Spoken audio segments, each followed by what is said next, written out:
Welcome to the Confidence Through Health podcast. My name is Jerry Snyder. As a health, wellness, and sports performance coach, my goal each week is to bring you experts to help you take control of your health and build your self-confidence.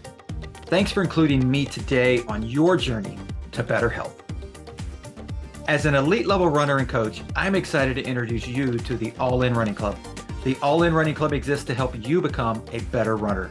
Whether you're a beginner, an elite runner, or anywhere in between, the mission of the All In Running Club is to give you the tools you need to find your success in running. Join today to take advantage of the 75% off yearly membership rate offer. Click the link below in the show notes to learn more. So thank you, Dr. Jacoby, for being a guest on the Confidence Through Health podcast. It's a pleasure to be here. I'm in sunny downtown Scottsdale. I just finished playing pickleball. I'm ready to go. That's awesome. And that's like that. That is a testament in itself of a doctor who is taking care of themselves, because there's so many people that go to the doctor and I've even had people come to me and say, like, hey, my doctor's told me I need to do this and this, but they're not taking care of themselves. So when I decide I'm actually going to do it, I'm going to come to you to get advice for how to do that and not go to my doctor because they're not taking care of themselves. So I applaud you for taking care of yourself and also trying to model that. Well, I was just talking to some of the people playing pickleball about diet and exercise. They always ask me about that.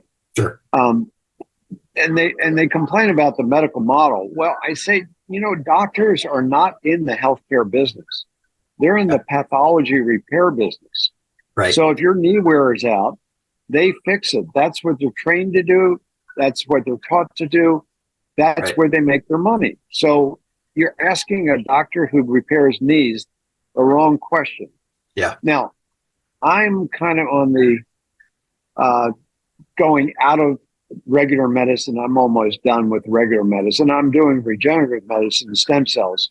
Yeah. And so I can repair those things without surgery now. Yeah. So, but it was a long journey. I mean, it was 50 years of coming to that realization.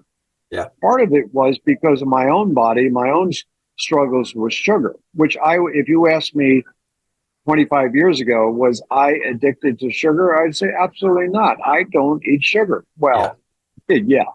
I follow the food pyramid. Well, if you do that, you're a sugarholic. Yep, exactly. Yeah. And then I get into the issue of why is our federal government being in charge of our life lying to us? Or maybe it started out as a misnomer, but that was 50 years ago, for God's sake. Right. I mean, everybody's taking a statin drug for a disease that doesn't exist, cholesterol. Right. So I started to question those things. So let me start back in Philadelphia, where I started school, and when I graduated from college in Vietnam time, and I thought to myself, I better get serious at what I'm doing. I enrolled in Villanova in graduate school as chemistry, and then started applying to medical schools. I got into the Pennsylvania College of Podiatric Medicine, which was in Philadelphia at 8th and Spruce by Pennsylvania Hospital. Okay. And in those days, we had work study programs. Right. And I was assigned to the Ben Franklin Clinic across the street from the hospital with Dr. Michael Sheff, and he was studying PKU, which is phenylketonuria, a birth defect. So my job was to feed the rats different chows. Okay. And I did not realize that when I was doing that, and we rendered the rats and looked at their brains, and we did electrophoresis, which meant we were looking for the amino acids. Right.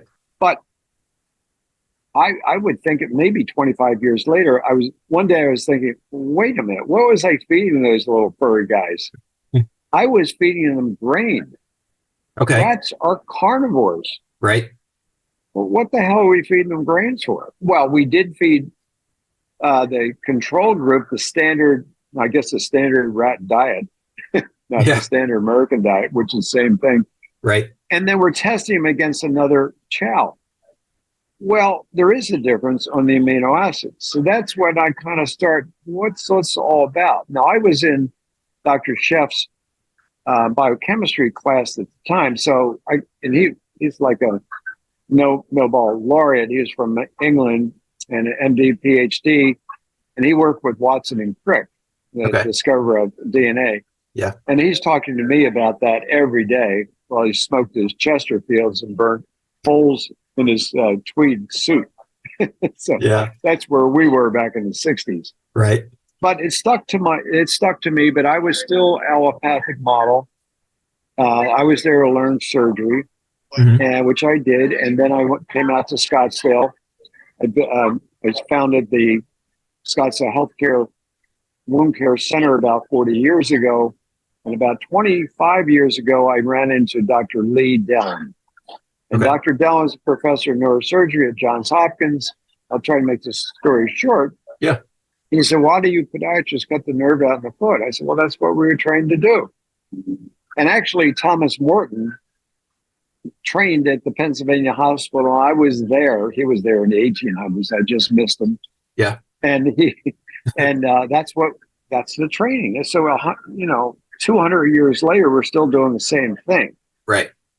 So that was another epiphany. So Dr. Dellon invited me down to Johns Hopkins. He trained me in peripheral nerve surgery. I brought that back to Scottsdale. And that was an interesting experience because he's written 2 textbooks on neurosurgery, which I read at least 7 times to understand what he was saying. Yeah. But I really couldn't see what he was doing. And so I got to, as they like to say, Hopkins. And when I scrubbed in with him on a diabetic surgery, and I'll use my glasses as an example. He said, put these loops on. Loops meaning magnification, right? 3.5. And I'm in surgery with him. Now, mind you, I've done thousands of surgeries by that time. So in my mind, what could this guy teach me? I am board certified. I know my field. And I put the loops on. Right. And I'm in surgery with him, and he says, see the compression? And oh my God, there it was. But I didn't know that diabetic neuropathy was a compression neuropathy. Okay. And he is the one that came up with that theory and published his first paper in 1984. And I think this is an important concept for your people who are listening to this podcast. I guarantee you they have never been told that. They are all trapped in the allopathic model, which means a drug. Right. Lyrica, for instance, that's the number 1 drug. Well, that does not cure neuropathy. That works in the brain so you don't feel the symptoms that sugar causes. Right. So I won't go too deep in the biochemistry, but believe me, it's in the literature. And sugar causes a chemical reaction with nerves, which makes them compressed. So start with the carpal tunnel, the wrist. That's a compression neuropathy. Right. So when it gets bad enough and painful enough, you do surgery to release the nerve so it's not compressed. Right. That's what he did in the lower extremity. That's what he taught me. I brought that concept back to Scottsdale in 2000, and that really kind of changed my life. So, so is that compression? Is that basically from inflammation? Yeah. So the chemistry of sugar, and let me share with your audience what the word glucose means, because I was asked that last year at a think tank in California, talking about a Netflix for my new book. And one of the producers said, what's the word glucose mean? And I gave him the biochemical answer. No, he said, no. What's the word mean? And I went, I don't know. I had to look it up. The word is a Greek word, meaning to adhese, stick together. It's glue. Oh. That's why it's called glucose. So CO or the OSE is means sugar. Glue, the prefix, is the type of sugar.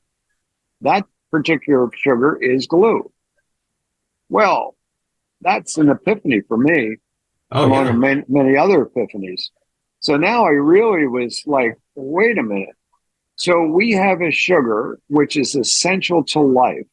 Mm-hmm. And it's really amazing because only 1 teaspoon of sugar at any one time is what the body runs on. So it's kind of like if your body is on in neutral, you're like a car is idling. Yeah. So 4 grams is 1 teaspoon of glucose.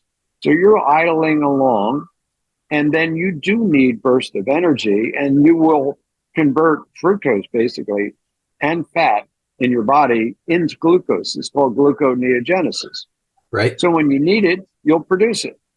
Well, we eat sugar all day long, so I'd like to say, my dad used to use this phrase for mental illness to say, a kid's running with his choke out. That's an old term. That's a gasoline engine, remember? Right. Yep. Yeah.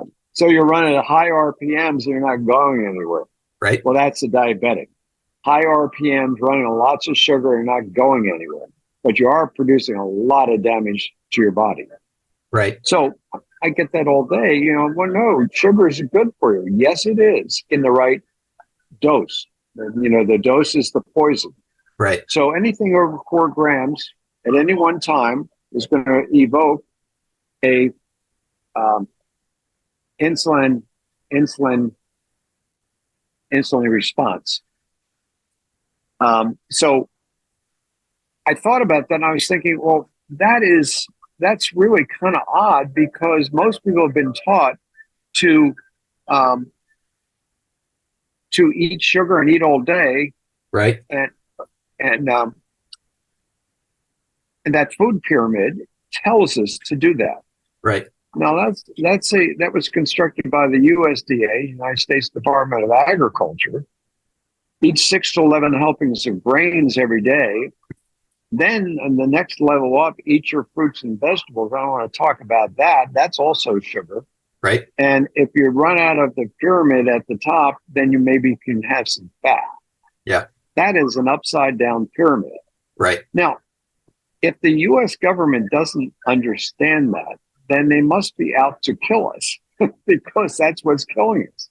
Right. But there's a collusion between big farming, big pharma, and I think the public is starting to understand that the FDA is not there to protect us. They're in bed with the cause of the disease. Right. So my field is diabetic neuropathy.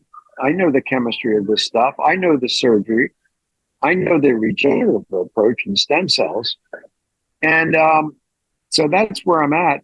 I know how to do the surgery for sure. Yeah. Done thousands of those, but there's a better solution, and that's stem cells. That's where I'm at right now. Right. So, well, and so to dig into that just a little bit about the sugar dosing, because I can't remember the exact amount, but the average kid in today's world is getting over 30 or 35 teaspoons of sugar a day. Yes. By the way, yesterday, a journal article just came out yesterday, and it says that all kids under age 13 have 50% metabolic syndrome. Oh my gosh. 50% of them. Okay. So let's dig down into this question. This is a national disgrace. Yeah. It's not a debate about diet. It's a national disgrace. If these physicians and public employees are servants, don't know that, they should be fired. Right. And if they do know that, they should be arrested because they're killing people. Right. Okay. So my first book, Sugar Crush, really went into how sugar affects nerves. Okay. So let's go back to 2004. And I said to Dr. Dallin, who taught me, and I said, Dr. Dallin, I think there's more to your theory. And he said, why don't you figure it out? So I start reading outside of my expertise, and I found Dr. John Cook at Stanford. John is an MD, PhD. He's a cardiologist by training, studies one molecule, asymmetric dimethylarginine. Right. It sounds like a big word, and it is, and it blocks the nitric oxide pathway. Okay. Well, that's a seminal moment in my study. I went up to Stanford in 2005, worked with Dr. Cook on his molecule in my patients, and I found that molecule was elevated not just in diabetic neuropathy, but in MS and every other neuropathy. And I had that epiphany back then saying, wait a minute, This is a systemic disease. So then I said, well, wait a minute, MS, Alzheimer's, autism, all these things, they're not different diseases. They're the same disease manifesting in different tissue Right. by inflammation That makes we sense. put labels on. Yep. So just to give you an audience background on the words, because this is what we had to learn in school. They did not care about my opinion, by the way. Shocking as it may seem. And I remember talking about cardiovascular disease to one of my professors, and I kept asking the question. He says, you're pretty adamant about this. Well, I didn't know what the word adamant meant 50 years ago. Right. And I was puzzled. And what he really was saying, just shut up and learn it and regurgitate it. Well, Right. I was right then. So let's go back to the word atherosclerosis, 1850s, actually 1861, guy by the name of Vercal. So he opens up an artery and he looks at it. Now, he spoke 5 languages, one of which was Greek. And he saw this gunk in English, as he called it. Right. And he named it in Greek athero. Okay. Hardened gunk is atherosclerosis. Okay. Well, that's not a disease. That's an observation of gunk in an artery. The question is how to get there and what's the mechanism. He actually, in his first paper, he did say, I think it's inflammation, but he didn't know what the inflammation was. Okay. So now I'm up at Stanford asking the same question to Dr. Cook. And if you want to look that up, he spells his name with O-K-E.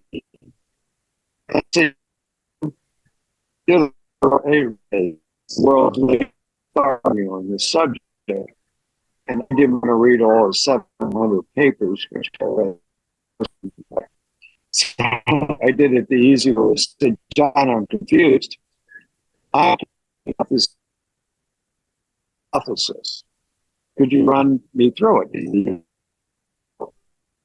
When you sugar, it makes the endothelium, the lining of the blood vessel. You're cutting out just a little bit. Yeah, it came back on. There we go. So I said to John, the lining of the blood vessel is called the endothelium. It's like Teflon, smooth. When you eat sugar, it makes it like Velcro. Okay. I said, well, where does cholesterol come into this? He said, well, cholesterol is a signaling molecule that responds to the area of the accident. So it's like telling cholesterol, the ambulance is responding to the accident and blaming that for the cause of the accident. Right. No, sugar causes the adhesion, back to the word glue. Right. It's sticky. The cholesterol sticks to, and that's exactly what it's supposed to do, is trying to seal the damage that is caused by sugar. So every time you eat sugar, in any form, by the way, whether it's a peach or it doesn't matter, and eventually you're going to get quote unquote. Right. Nope, you cut out again. I don't know if you can hear me.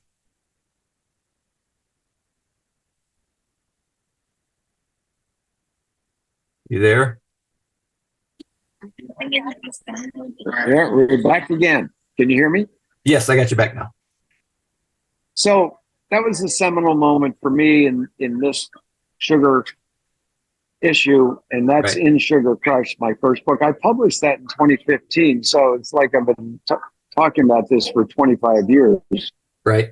And then I applied, as I said, to all nerves. And so then I started looking at the symptoms of these different things. So let's talk about, let's say, Alzheimer's. Right. But I was a guy in the 1900s by the name of Alzheimer's. So he says, I have these patients who are losing their memory. And at autopsy, they found these little spots in the brain. So that's called Alzheimer's disease. No, it's not. It's an observation. The answer is sugar. The first symptom in Alzheimer's is loss of smell. That's the olfactory nerve. Right. And the olfactory nerve is, goes to the hippocampus in the brain. And so to me, that is the same thing as tarsal tunnel or carpal tunnel, right, or any neuropathy. It's just a different function of that nerve. So yeah, I think most people can understand carpal tunnel of the wrist. And that's where Dr. Dellon's connection was. yeah, So the decompression of the wrist nerve, median nerve, this muscle on your hand, and this is its function. Well, the olfactory nerve is a chemoreceptor, sense of smell. So that courses its ways through your skull into your brain and is received at a structure called the hippocampus. And that's the sense of smell. But it's also the sense of addiction for sugar, and also the area for long-term memory. So that process, that's Alzheimer's. Right. So now another guy, Dr. Perlmutter, are you familiar with him? Yep. Okay. So this really gets weird, but it's not weird in the sense it's not solvable. I've never talked to him, but he wanted to be on the front of my book, and he is. Okay. And he's saying what a wonderful book it is, but I've never been on his show. He's a neurologist. Neurologists absolutely do not think Dr. Dellon's theory is correct, because neurologists are medical doctors. Right. Now, here's the seminal moment. So when I had my seminal moment, after I read his textbook, and believe me, this is one of the finest textbooks ever written in surgery. Right. Okay. And he's a professor of neurosurgery at Johns Hopkins. Pretty good. He's a bright guy. Right. Okay. He's written 800 papers. And he's amazing. Right. But Perlmutter never read that textbook. Why? Because he's a medical doctor. He's not a surgeon. Even if he read it, what's he going to do with it? Right. And if he did know, and he was in surgery with Dr. Dellon, he wouldn't see it because he's not going to wear a loop. So he cannot see what Dr. Dellon's saying. Right. And that's a very, very important point. So where does the money go in medicine from the National Institute of Health, which, by the way, is funded by the Farm Bureau? Right. Getting the pattern here? Yeah. Yep. So the grants, and I like to use the word grant, is Latin for give me a big check.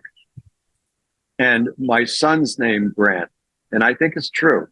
Yeah. No, he's a good kid. But so the professors that are big in the field go to NIH and they say, give me $10 million and I'll figure out a drug to answer the question.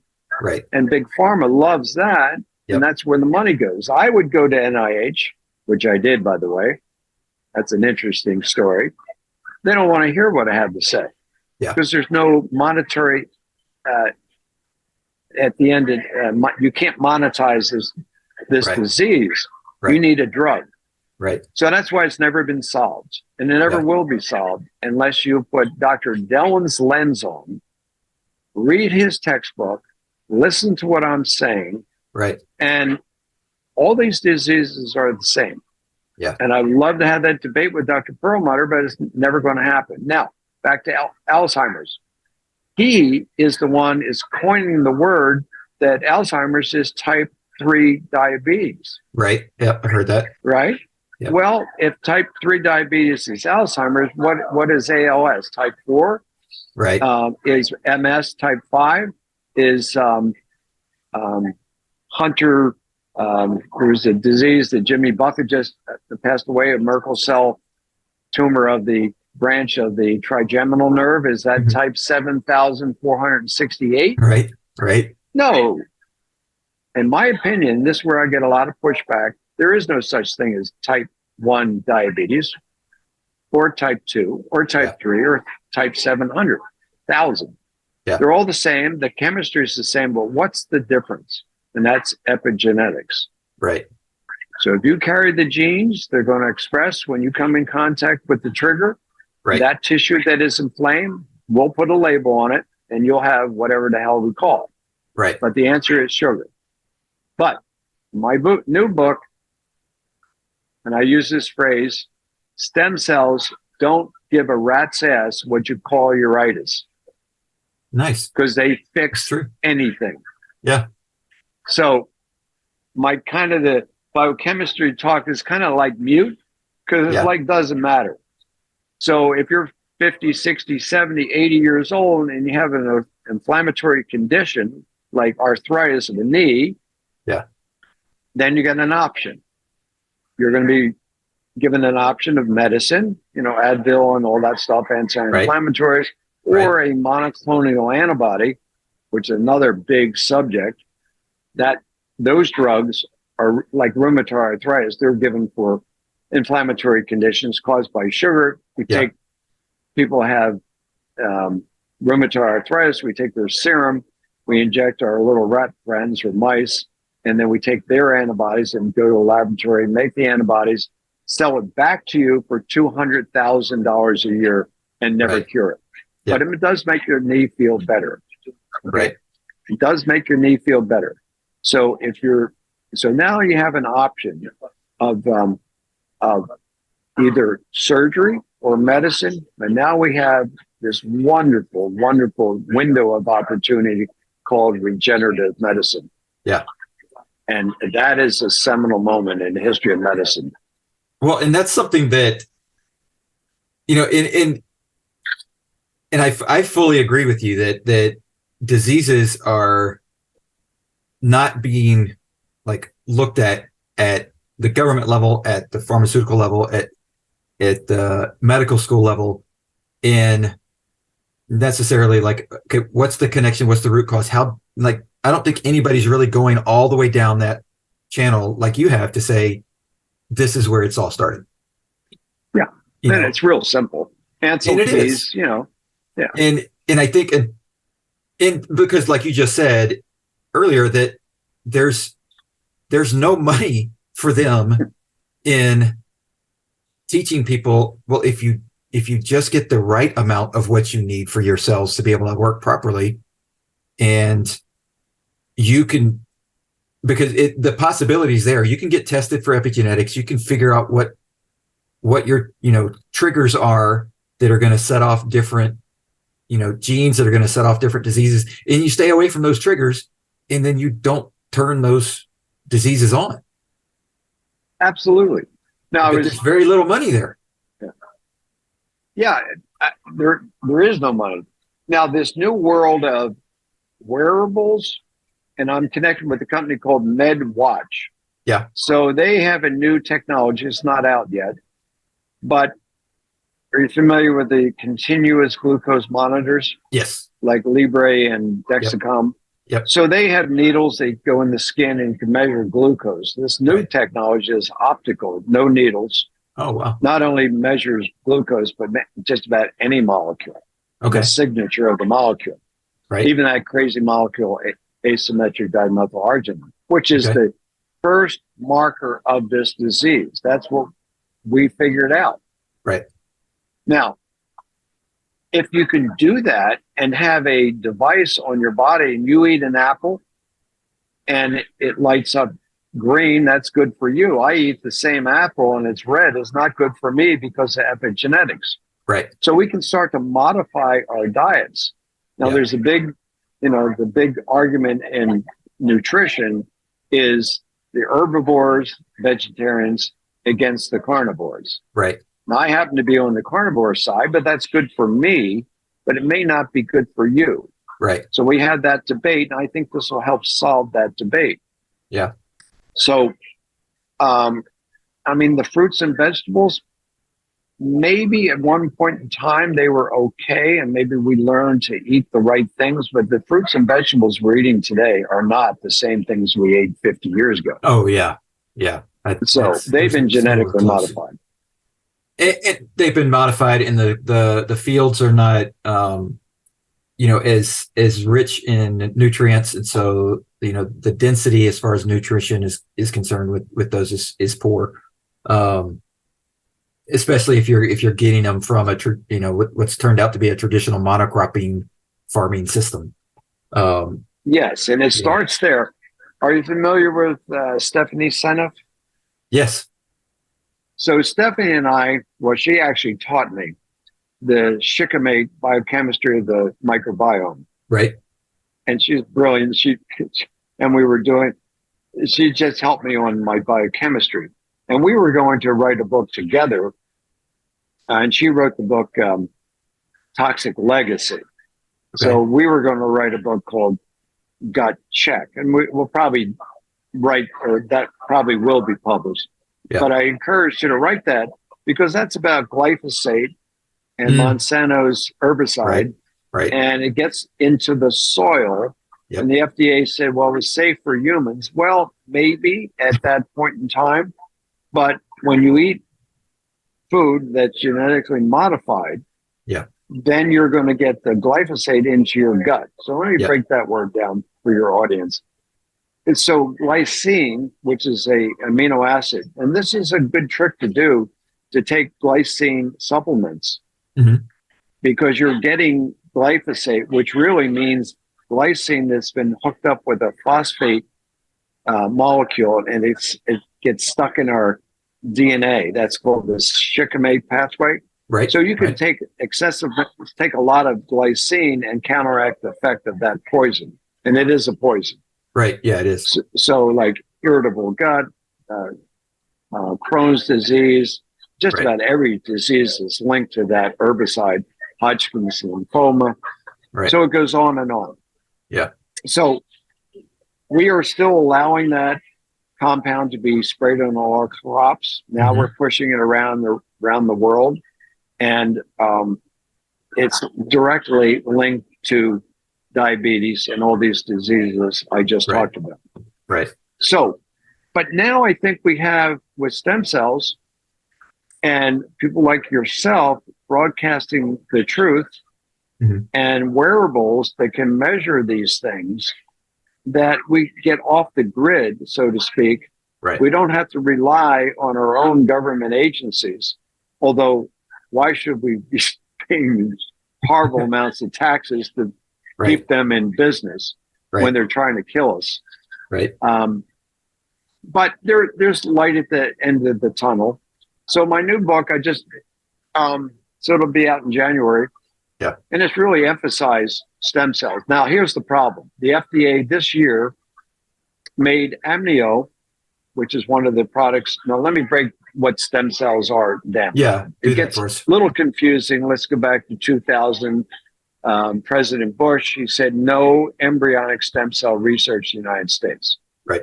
So that was probably a good decision, not only from an ethical standpoint, from a medical standpoint as well, because they can have some problems with the gene changes and tumor formation. Okay. So no one uses that in the United States. It is used around the world, but not in the United States. Okay. So now we have non-embryonic stem cell. And I'll give you a little piece of the book. In 2003, Senate committee chaired by John McCain, by the way, convened a hearing on non-embryonic stem cells in the year 2003. Invited a lot of scientists there, one of which was Joanne Kirchberg from Duke. Okay. And she was demonstrating that kids with autism and kids with muscular dystrophy, and this is right to my point, and I went to her lectures, and she's showing kids that couldn't speak with autism and kids who couldn't walk with muscular dystrophy did speak and did walk, giving them, now she was giving a little bit different stem cells that we can get here in the United States, hemopoietic stem cells. So what does that mean? Blood components of the umbilical cord along with the Wharton's jelly. Right. I don't use the blood components. I use pure Wharton's jelly. Okay. But here's what I said to her. Her first name is Joanne. I said, Joanne, this is amazing. I said, first of all, you gave the same dose of quote unquote non-embryonic tissue Mhm. to a kid with autism, a different disease, and the same dose, the same stuff to a kid with muscular dystrophy. Right. I said that you're agreeing with my point. These are not different diseases. They're different Right. locations. You Right. proved it. She looked at me like, what are you talking about? I said, well, if it was genetic disease, it would be immutable. You couldn't change it, but you did. And she showed gene arrays. Well, that was an epiphany for her. And then the second point was, I said, you're giving a substance to these kids, and it's not known to the public. I said that was 2003. This is 20 years later. Right. Still not known. Right. So I said, what's the problem? Back to that word grant. She said, we need more research. Yeah. I need more grants. That's 10 million a year. Well, it's kind of like this, all scientists kind of do it, like the Wizard of Oz. Once they pull the curtain back, you know the answer, and you're not going to give them any more money. Right. But if you have a kid with autism, and that kid's 20 years old now, I think they'd be a little pissed. Oh, yeah. So you can't use it. It does work. I've seen it. I've seen it from her. So let's go down to Panama for a second. So I went down to Panama, Dr. Reardon's clinic, and he's from Scottsdale, by the way. This is another weird thing. He's practiced around the corner from me in Scottsdale. I never met him here. Oh, wow. But I met him in Panama. Okay. So he took his technology and he went there, and he's treating kids with MS, autism, and all this sort of thing. Mm-hmm. They're getting better, although he doesn't really buy into my theory, which is another kind of weird thing. Right. Now, he's a PhD, so he's not a medical doctor. Right. So when I say MS and autism, carpal tunnel, and this compression neuropathy, all that stuff, he doesn't get it. Yeah. Okay. But he does see the change on these kids. Right. But he also doesn't seem to have the emphasis on sugar that I do, although his father, by the way, who is an MD, is the guy that started all the stuff about vitamin C. Okay. So I said to Dr. Reardon, I said, that's what I'm talking about. The biochemistry of nerves. That's part of vitamin C is part of that, and glucose, all that stuff. I won't go into the detail on that. But I said, sugar is causing these problems. Yeah. Case in point. So I'm in Panama, and for your audience, it's a beautiful country, by the way, and a beautiful clinic. And I'm in the clinic, I'm in the cafeteria portion, and there are thousands of patients down there. And there was one kid that had autism, and I'm watching him eat, and he's eating like a dog, looking left to right, and his mother's bringing him muffins and pancakes and orange juice, all 100% sugar. Yeah. Right. So I go up to her and I said, is this your first time at the clinic? And she said, no, it's third time. I said, really? I said, why do you come back? She says, well, when he gets the injections, what they call infusions of umbilical tissue, his speech comes back and he's able to speak. And I said, I don't know why I said this. I said, what did he say? And he said, I want a donut. Oh. He's addicted to sugar that's causing his problem. Right. But the stem cells reverse it. Now she's back for her third time. Right. So in my way of thinking, you need to understand what's causing this. Right. Now, she obviously had a lot of money, so she could afford that. But most people can't. Yeah. So I'm in the world of creating the protocol, diet, exercise. You got to have the supplements. To your point on the soils that have been depleted, the minerals. Right. I mean, you got to do everything. Yeah. And I told you I just finished playing pickleball, and that's to your world of exercise. Yep. And have you been following the stories on sprinting as the best exercise for bodybuilding? Yes. In fact, I guess that's my main sport is track and field. And so, I mean, I I follow that a lot. And it's something that I've known, like, yeah, I'm more of a middle distance to distance guy, mile, 5K versus, 100, 200. But I've seen it myself when I do more of a sprint type workout to work on my turnover for an end of a race, or something like that. I can tell that I get more muscle definition from that than I do from going out and just running miles. Well, here's an interesting it definitely story. is. It's definitely a piece of the puzzle that I think a lot of people don't realize, because, and I think part of it is we went through an age where, in the 30s and 40s, physical education in school looked like, boot camp. And then it turned into more of a punishment, exercise with a punishment. And Exactly. so I think people have that, PTSD of like, you want me to sprint? What, am I getting punished for something? Well, that's a good viewpoint on that. I think that's true. Yeah. So let me take you back. I just looked this up. Ricky Henderson. Oh yeah. And I'm in the gym in Scottsdale because baseball is here. Oh yeah. In the springtime. So I'm in the gym. My kid's about 6 years old. He's got a Phillies cap on. And this guy, I didn't know him at the time, and he calls me over to the quadricep exercise machine. Mm-hmm. And he said, could you help me figure out how to do it? Okay. And I looked at his legs, and the quadricep with the rectus femoris muscle that looked like a little mouse running up and down his leg. It was so cut. Yeah. And upper body as well. And I said, yeah, here's how to use the machine. But I said, you never lifted weights? He said, no, I sprint. Mm-hmm. And I didn't know he was Ricky Henderson at the time. So he sees my kid and he said, come here. And he comes over and he takes his Phillies cap off and he writes in his bill of the cap, Ricky Henderson, the all-time major league stolen base hero. Nice. Never lifted a weight. He sprints. Yep. And I have another patient, George LaFrance, MVP of the Arena Football League, and he was a patient of mine. And my kid was a really good athlete in football. And I said, you want me to help him work out? And I said, sure. We go out. I said, where are the weights? He said, oh, no weights. We sprint. Yep.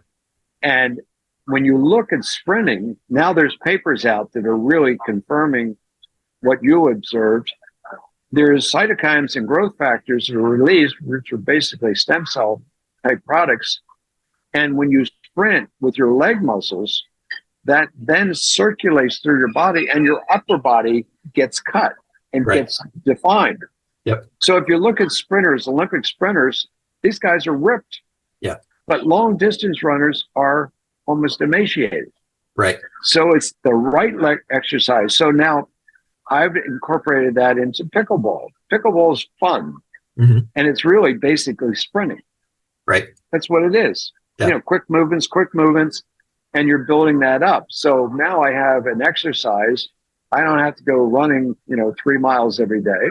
Yeah. I don't lift weights like I used to. And now I have fun, change my diet, taper down, life is good. Right. And I take no medicines. I herniated my L4 really severely about 8 years ago. Mm-hmm. I was going to have surgery. I said to my neurosurgeon, let's do stem cell. Oh no, not enough research. Well, I'm doing it anyway. I was back playing tennis in 3 days. Yeah. Not 3 months, not 3 years, 3 days. Right. Yep. And I had one shot, and that was 8 years ago. Right. Rotator cuff, same thing. So I'm not saying it's going to cure everything, but why would you not do that first before surgery? Yeah. Right. And I know the reason it's not going to be offered to you. Right. Because the FDA is trying to slow walk the cure. That's what they're doing. Right. But they let you eat the poison, the sugar. Well, and like you said, because it's stem cells, it's a much faster recovery because of the way they work in the body. And it's really what you're when you get hurt, it's what your cell wants. to Exactly. repair itself. Yeah. It's and so it's like looking for it, and if it can't find it, which you have some in your body all the time anyway, because your body's regenerating cells. But when you have that injection of an overload of it, then it goes, oh, we can repair. It's like, getting the construction crew, and if you're trying to repair an interstate and you go, okay, we're going to hire one crew and it's going to take 8 years and people are going to complain, and then we're going to have to start repairing it again because it's taken 8 years. And so things are starting to fall apart versus, hey, we need to repair this interstate. We're going to hire every construction crew in the entire state to come fix this, and we're going to have it done in 2 weeks. Right. Good analogy. Yeah. So unfortunately, our medical system and insurance is geared to medicine, surgery, and that's what I did all my life. But seriously, we need to change that law. It's safe. It's effective. We don't need to wait another 10 years. All we're doing is maiming lots of people, and it's a shame. So it works on Alzheimer's. It works on dementia. It works on just about everything. But the real crime is autism, because they didn't cause the problem. Right. Maybe if you ate sugar and had a good life for 80 years and you don't remember the last 2 of them, that's a shame. But a kid born into this, that's a crime. Right. Yeah. So we got to get the message out. And it's also something that, like, it's not, stem cells are helpful, but they're not a cure from the standpoint, if you don't change your behavior, it's going to come back. Right. Absolutely. And so it is a 2-part, like you're not off the hook. Right. Yeah. Why keep throwing gasoline on the fire when the firemen are trying to put the fire out with the foam? Right. So, well, I really appreciate you having me on the show. I got another podcast. It's been great. How can people get, how can they follow you, get a hold of you if they have questions, they want to, learn more, or seek some advice? Well, I have a lot of different websites. We were just talking about that. A couple of them are overloaded. So the book is coming out tentatively called Unglued right now, but it might be changed to Stem Cell. But I've probably the easiest one is Dr. Jacoby at gmail.com. And I'm in Scottsdale, so it's easy to look up. Okay. And get a hold of me through that venue. Awesome. Well, thank you so much, Dr. Jacoby, for being on. It was a pleasure, and thank you. Have a great day. Thanks for checking out the Confidence Through Health podcast. Please subscribe, post a review, share this episode with those you love who need a little extra help with their health journey. Visit allinhealthandwellness.com to learn more about the coaching programs that I provide. All episodes are produced by the Social Media Cowboys, your source for all online marketing needs. Go to socialmediacowboys.com for more information.